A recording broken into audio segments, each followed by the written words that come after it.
My feed is currently filled with people making the most incredible felt ornaments, which means that I need to start making felt ornaments. The ones that I'm most excited to make are a strawberry, a cherry pie, some Christmas sweaters. As a reminder, don't throw away your felt scraps because you can use them for a lot of these ornaments. We're gonna be cutting out the preliminary shapes that I wanna use.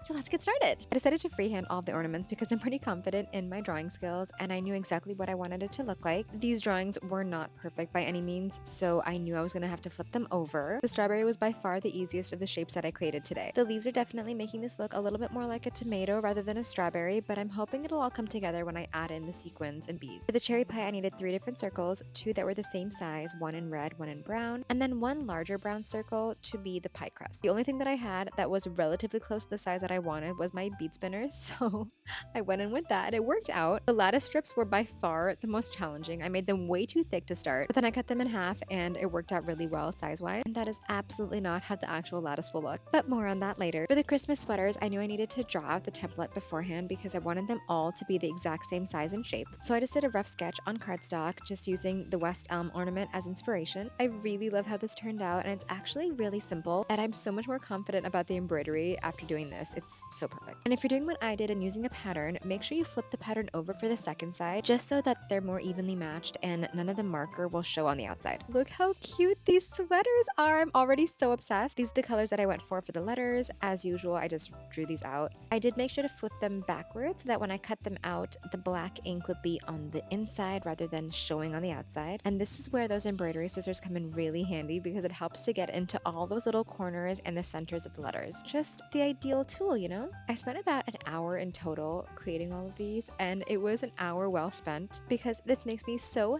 happy. I love when I find a new creative project that I can be obsessed with. This is such a good one. Let me know if you have any questions, and I will see you in part 2.